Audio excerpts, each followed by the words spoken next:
Okay, let's get started. Now, I would like to explain at this point, just so everybody's clear, where we are in terms of funeral books.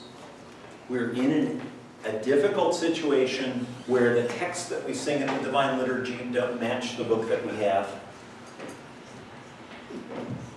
And that, combined with other things, is going to lead, probably at some point, to the bishops promulgating a new funeral book, a couple of funeral books for the people, the clergy, and so on.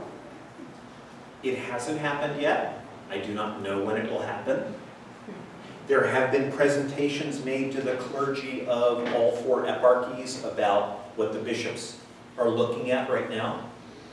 Anything I present today may change before it actually happens. But the fact that a portion of it was approved for public use at Uniontown means that it's worth getting started to at least talk about this. Everything I've said so far applies really whether there are changes or not. Okay? And if you got one message out of the last hour and a half about the papers in front of you, it's a matter of our services kind of make sense. And they evolved in a kind of logical way. And there's a lot in them that we can learn from.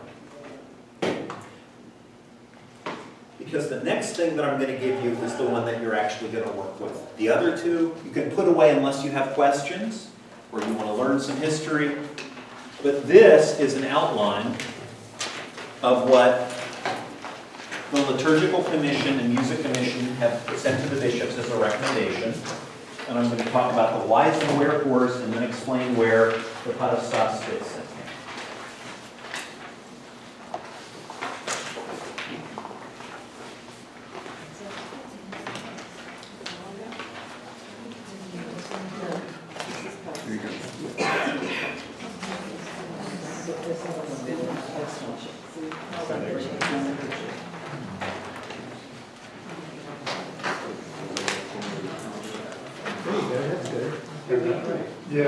We've got, everyone have one. Getting one. We still have 2 funerals, 2 services here. We have a burial service, a funeral service.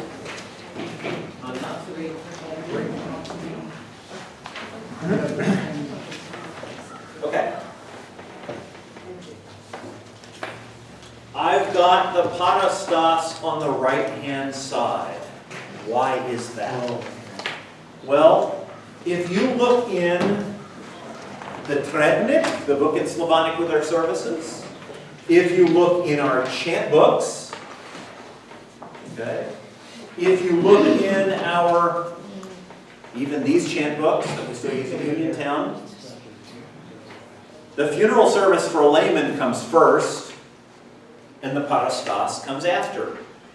Actually, it's usually the funeral for a layman and for a child, and then the Parastas. The Parastas is our memorial service, first and foremost. It's often sometimes celebrated in the funeral home as a memorial service before. Okay? Either one is fine. It can be done at church, it can be done at the funeral home. Either one is fine. But the basic idea is the memorial service. The burial service is more critical. And the burial service, as you can see on the left, is still longer. It's still in the form of matins or an all-night vigil.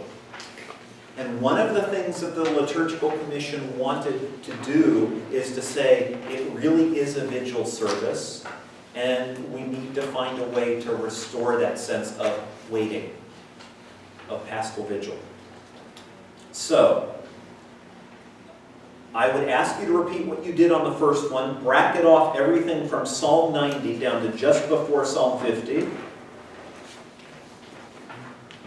and call that part 1. And bracket off Psalm 50 and the canon, and call that part 2.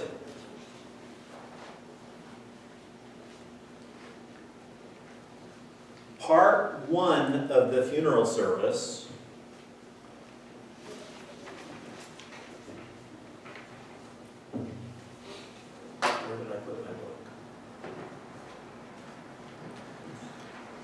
Up here. Part 1 of the funeral service is exactly the same, the corresponding thing is in here. Except that some things aren't bracketed off saying pastoral use only. So they're what you have here. And there aren't repeats and other things.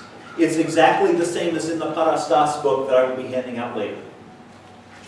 Okay? If you look at the left and right, there is no difference here.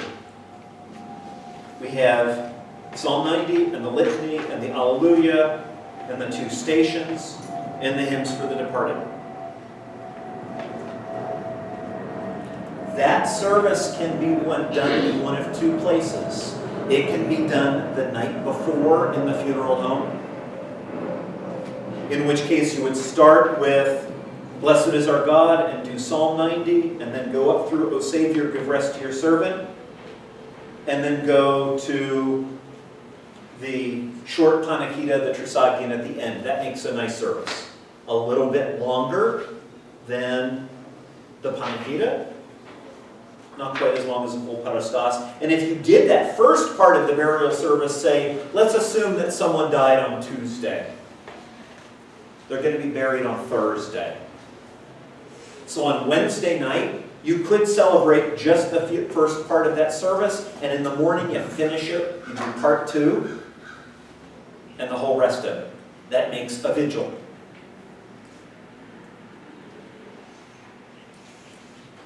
And then in that case, the funeral service the next morning would begin with Psalm 50 and the canon, after Holy God bringing in the body. Or, you could celebrate the whole Parastas. No matter how you do it, you're going to be celebrating the very similar order of service. The point is, yes, we can remove some duplications. If you already did something at the funeral home, it may not be necessary to do it in church, as long as you do it in a way that makes sense, as long as the cantor and people know what's going on. And part of the way to do that is by not switching up the order in all sorts of little ways. So, part 1 of the funeral service, from Psalm 90 to O Savior, give rest to your servant, it could be done the night before. It could be done on Thursday morning in church as part of the funeral service. Part 2 of the funeral service is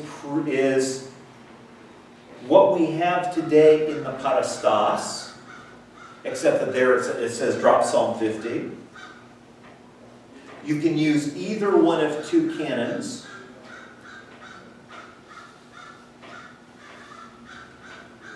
We will not take all 8 odes, but rather than saying, here's ode 1, and there's ode 3, and there's ode 4, and 5, and 7, and skip around and maybe do these and maybe not, the proposed books have odes 1, 8, and 9 with 8 optional. Those are the most important odes.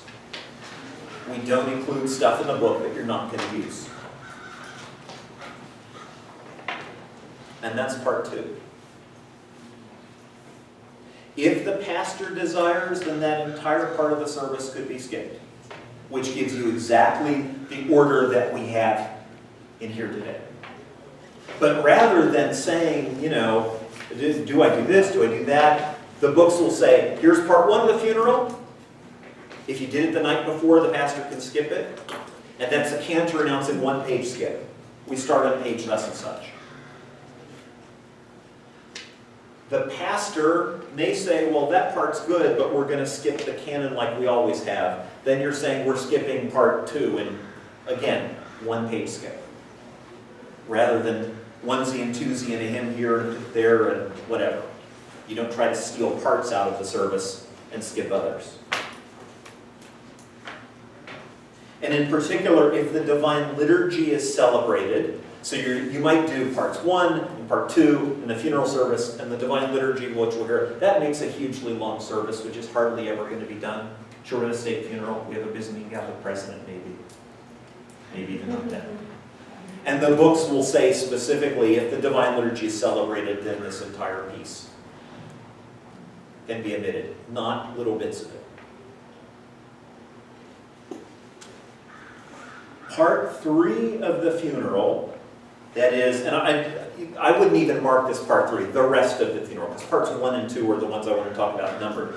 Beginning with the hymns of St. John Damascene, they would always be sung in the same place. Right now, there's a very confusing rubric that says, you can do it here, or you can do it at the end of the Divine Liturgy, and then you're moving back over the place.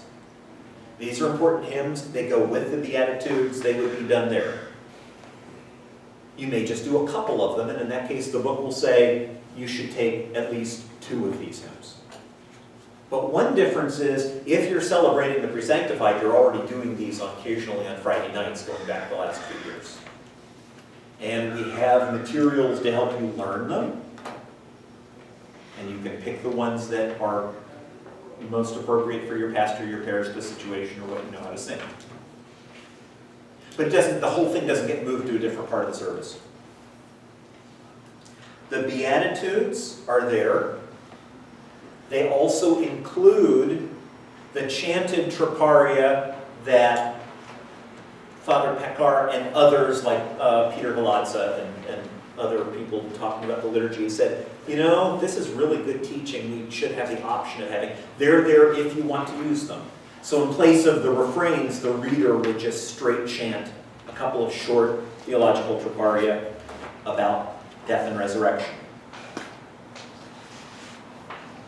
Directions are provided for the Divine Liturgy, but they're simpler and more straightforward than they have today without really changing anything. Specifically, what happens is you have hymns of John Damascene, you have the Beatitudes, you have the readings. If you're going to have a Divine Liturgy, then what do you normally have after the Gospel? You have a homily, and then what? Litany. That's where you would start the Divine Liturgy. And you would take the Divine Liturgy exactly as it is for the departed, up through the Ambon prayer at the end that the priest says in the middle of the church. Let Lord blessing those who bless you, except it's different for a Requiem liturgy. That whole part of the liturgy, just the way it is, you would take it in its normal order. You'd always make sure, of course, to take the Litany of the Deceased in the middle, but it will be something that cantors are very familiar with. After the Gospel reading, or the Divine Liturgy if one celebrated, we do the hymns of farewell, at least 3 of them, but you don't have to do all of them. There's a call to restore the kissing of the cross.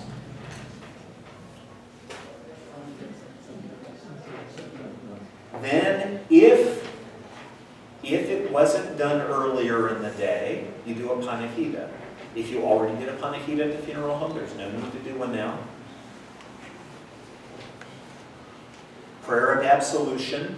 Now, in the older books, and this even applies to, for example, Father Grigashi's book, Holy Services for the Dead. This is from the 1940s in English and Slavonic. It was reprinted in 1972. Again, because people were interested in the funeral services and trying to figure out what to do. This book actually has the short prayer of absolution for the dead and a somewhat longer one, which is absolutely gorgeous and has a great deal of things that I think people would do well to hear about life and death. And some priests have asked. So I know a couple of priests who have a paper off to the side that they use for that prayer. It's now going to be in the book as an option. So it applies obviously more to clergy, but I'm saying they're making those changes. Some of the prayers for the dead that have dropped out of use, but that were part of our tradition for 500 or 600 years, are going to reappear. Instead of just repeating of God of spirits and of all flesh, there are some slightly different versions. Some of them, for example, talk about the coming resurrection and preparation for it. Because honestly, in our current services, we do not hear much at all about the resurrection of the person who died. If there is one complaint that liturgical scholars have about our services, it's that, you know, when we talk to Roman Catholics and Protestants, we say, our church is all about the resurrection. And it's normally true, especially the Divine Liturgy on Sunday. Until someone's died, and then we say, may their soul be happy with God. That's not the end of the story. So where we have a prayer from the year 1300 from Mount Athos or Constantinople, that says, and God, when we look forward to the resurrection of our brother or sister, thus and such, then in some cases those prayers are going to be in the service in place of a prayer that we already repeat several times. And similarly, after the gospel, one of those prayers specifically for consolation of the mourners is going to be added after that gospel reading and the final prayer for the departed.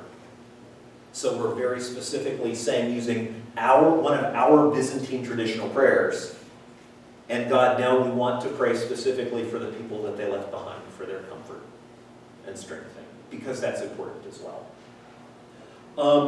In the rubrics for the proposed books, there's also guidance on some other issues like, what do you do if there are cremated remains? What do you do if there are concelebrants for a big funeral? What does the deacon do? That's one difference in the proposal. With this book, the deacon has to kind of figure out with the priest what to do. In the new proposed books, it actually says. There will be some guidance from the bishops in all likelihood about what to do on feast days, what to do in Lent, because our tradition is we have one divine liturgy per altar per day.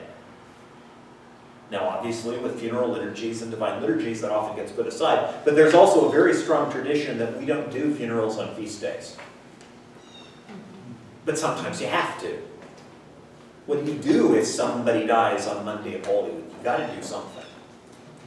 And so one of the things that the bishops are deciding and have talked to the clergy about and solicited input is, how do we work those things out? That affects cantors to the extent that we end up singing the services. Okay. All of these are important. And I want to make it plain. We need to celebrate the divine liturgy for the departed. We need to celebrate a good Requiem divine liturgy. Okay, that's a great source of consolation. It's a great source of prayer. It's also true that our Byzantine funeral, as it's given in the Slavonic books, doesn't have the divine liturgy with it. So we need to find a middle ground. In every parish and every pastor, some places will celebrate the divine liturgy, particularly if there's a community of believing Christians who want to come together to celebrate the Eucharist, particularly if it's on the third day, okay? Particularly if, etc. On the other hand, there are situations where the person being buried may be the only believer in their family. And it may not make sense to have the divine liturgy if the priest is the only person receiving. The clergy have to work this out. We need to help them and be ready. We need to know how to celebrate with whatever order they choose to use. So,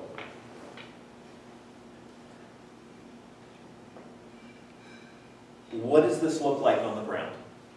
What does this look like in a parish? And as I said, this is the page I want you to hold on to. We're going to be using Save It for next time. Look over it. Okay? And realize that that burial service on the left can be configured in a bunch of different ways. The Parastas on the right, we celebrated at Uniontown. It took 35 minutes. Okay? With the singing neither too rushed or too slow. So that's certainly a service that we could have in a funeral home, and people, it's a little longer than the Panikhida, but people aren't going to say, I was there for hours.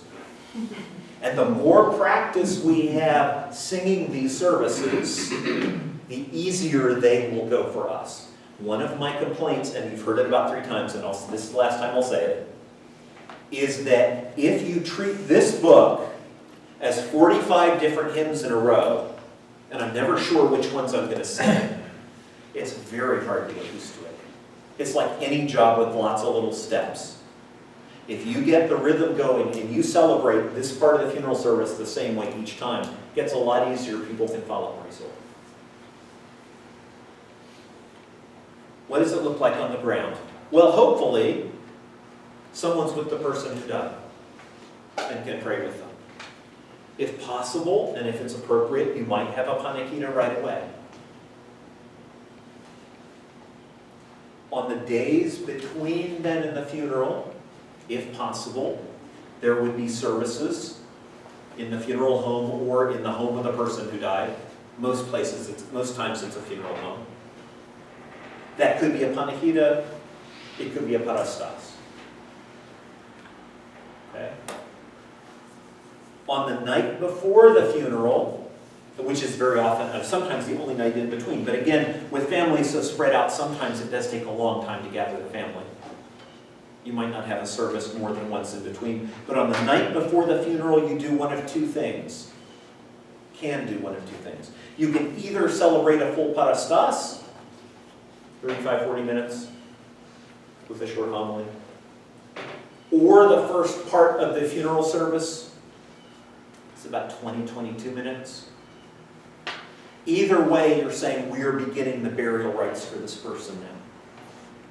Whether it's a book that says Parastas on it, or whether it's a funeral book and you say, we do this much. We sing Psalm 90, asking for protection for them on their journey into eternity. We sing the stations. We sing some hymns. If it's a full Parastas, we sing a canon. We do a panichida, we're done. But that's the first part of the burial.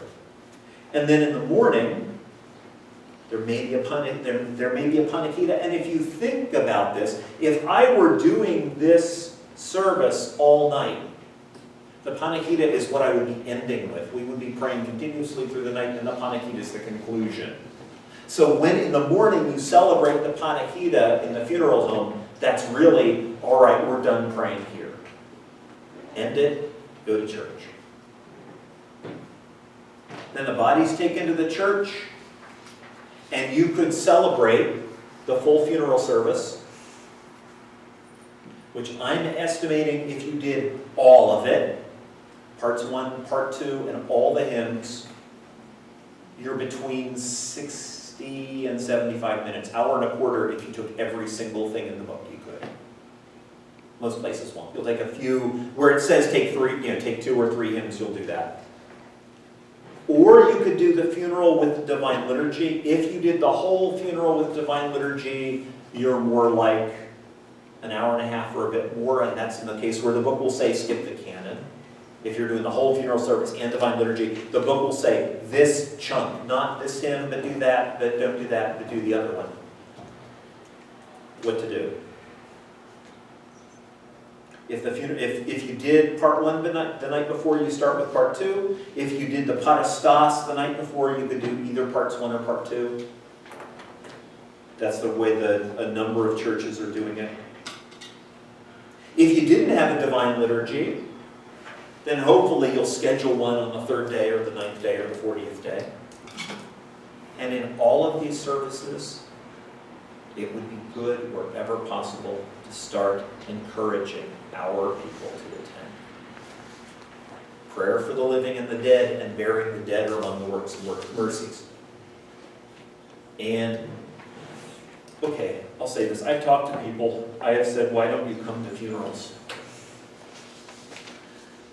You do not know how many times I've heard because the singing is bad.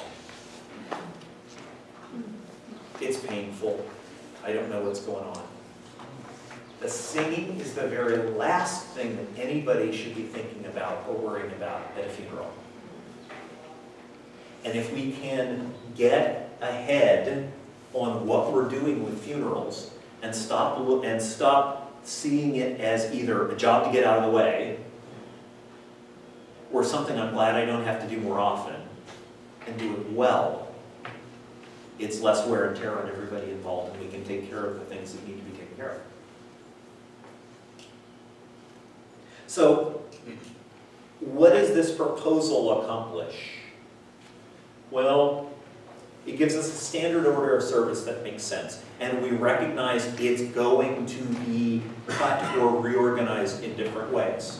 Every parish is different. Some places may never have a service in the funeral home. They may only have one in church.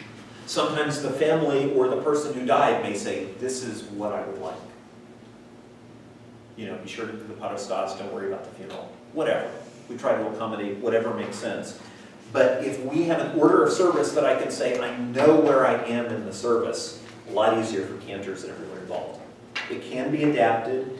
It brings back some of the important theology that we have inadvertently let get lost. It allows us to keep the idea of the Parastas as a memorial service because, let's face it, it's supposedly our memorial service, but in most places we just do a panachida after liturgy. Even on All Souls Days, there are a lot of places that do that. I got called by a pastor who said, Father David Stipicon says it would be good to do a Parastas. And I probably should. And I said, well, what's stopping you? And he said, my cantor doesn't know how.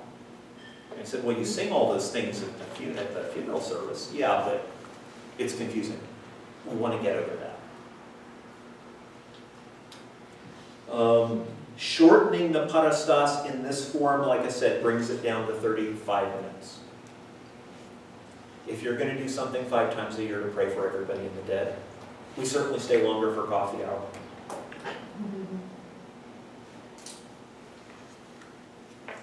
And so the Parastas is, whether it's done in the funeral home, or whether it's done in church, or whether it's done in the cemetery, is a way that we remember the dead.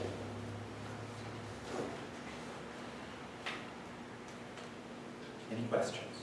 What is the Prayer of Consolation? Okay, the Prayer of Consolation is a prayer, like I said, in this book I mentioned, the Barberini Codex, which is this incredible manuscript, ancient collection of Byzantine prayers. It's the first big priest's prayer book that we have. It has a whole, I think, 7 different prayers for the dead. The very first one is, O God of spirits and of all flesh, that we just had this morning at the Panachida. And the second one is a prayer that God will console the survivors, the family, the friends, the loved ones, and give them strength and hope and so on. And that particular prayer, which has been there all along, the Liturgical Commission has said, the priest should pray this before we go. And that's added there.